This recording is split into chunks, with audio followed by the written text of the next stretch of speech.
Assalamualaikum. Sekarang sedang viral ya, yang namanya Pak Khalid, seorang nelayan dari Banten itu, yang karena keberaniannya dalam meneriakkan keadilan di tengah oligarki yang saat ini berwujud dalam bentuk pagar laut. Artinya kita mengambil pelajaran secara prinsipil aja ya, bahwa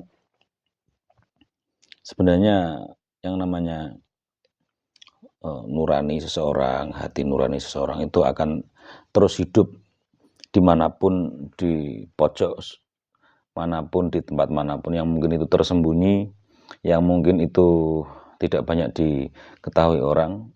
Hanya saja kebetulan karena sekarang ini sedang viral, dia munculnya itu sekarang, orang tahunya sekarang. Mungkin sosok Pak Khalid itu ya yang perlu kita pelajari, menurut saya adalah bagaimana latar belakang beliau sehingga bisa mengeluarkan kata-kata yang setajam dan seberani itu.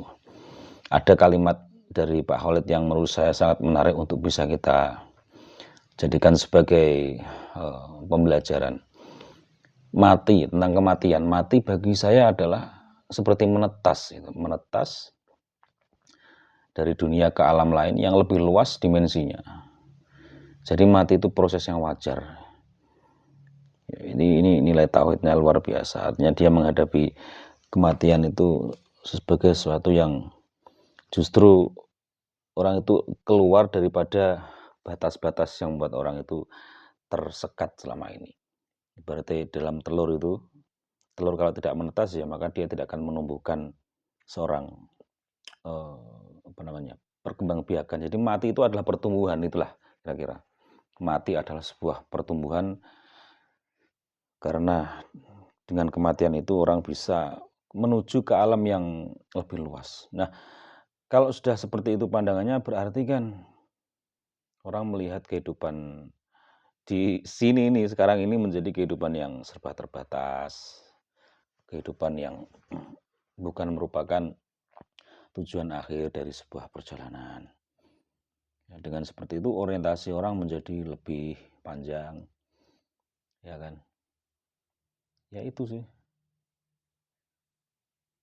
Ya, jadi saya kira jangan hanya ya bagus kasus seperti ini untuk pembelajaran itu bagus, tapi lebih menusuk lagi, lebih menohok lagi kalau kita mempelajari ilmu-ilmu yang sebagaimana Pak Khalid mungkin selama ini pelajari, yang orang-orang tidak mempelajarinya atau luput dari perhatian kita semua.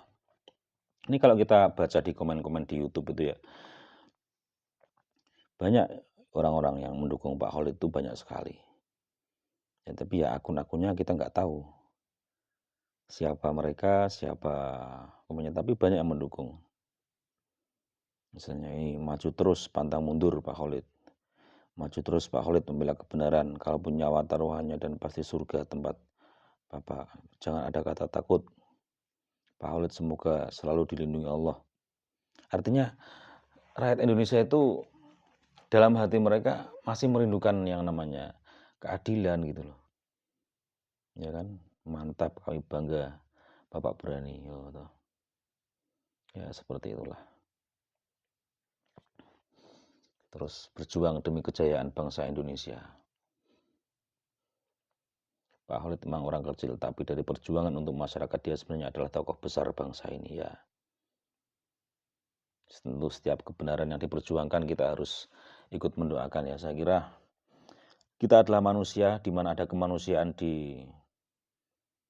diinjak, di mana ada kemanusiaan, ada nilai kemanusiaan yang terabaikan, maka di situ kita juga seharusnya mendoakan semoga kemanusiaan itu bisa ditegakkan. Sebagaimana dalam Pancasila itu kemanusiaan yang adil dan beradab. Kita manusia, maka membela kemanusiaan adalah sebuah kewajaran, bahkan keharusan. Tentu mempelajari manusia ini bukan satu hal yang sehari dua hari, karena manusia ini kompleks sekali. Manusia ada sisi nafsunya, manusia ada sisi fisiknya, ada fisik yang harus dipenuhi, ada akal yang harus dilatih untuk bisa berpikir tajam, ada hati yang harus dibuat supaya bagaimana menjadi tenang. Ada kelompok-kelompok, ada golongan kuat yang mereka ingin mencari keuntungan untuk kelompok mereka yang kita sebut sekarang sebagai oligarki.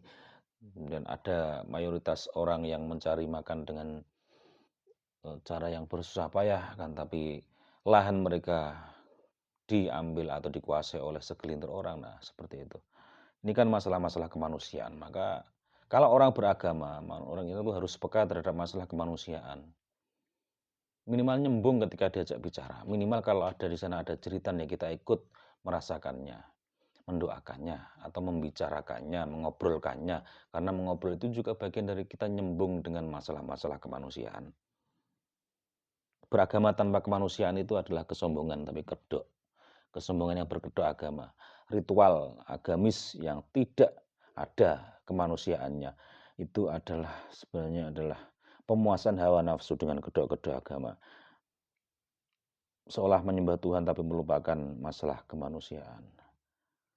Menyanjung nama-nama Tuhan, menyanjung nama Tuhan, tapi ketika ada kemanusiaan yang bermasalah, tidak merasakan apa-apa. Lah itu mati rasa kepada kemanusiaan. Aneh kan? Tuhan yang maha besar, Tuhan yang maha kasih, Tuhan yang maha sayang. Itu kasih sayang yang dikucurkan untuk manusia. Nah, kalau ada kemanusiaan yang terlukai, tersakiti, maka manusia yang religius adalah manusia yang memiliki kepekaan untuk bisa memahami persoalan-persoalan kemanusiaan. Bisa mengaji kehidupan. Jadi begitu ya, mudah-mudahan dengan adanya kasus seperti ini, dengan munculnya sosok Paulus seperti ini, kita bisa mengambil satu pelajaran. Kalau ilmu-ilmu seperti Paulus itu kan di sekolah saya kira nggak sampai diajarkan ke situ ya. Jadi beliau ini ya belajar tentu di luar ritual akademik, saya yakin itu. Maka kita harus punya pengertian baru bahwa belajar itu bukan hanya dalam satu lingkup sekolahan saja, tapi belajar dalam kehidupan sehari-hari, dalam kehidupan nyata, dalam liku-liku kehidupan, bahkan sampai yang sifatnya pribadi sekalipun. Dengan belajar itu kita bisa mengenal Tuhan itu siapa, apa, bagaimana, manusia itu apa, siapa, dan bagaimana. Assalamualaikum.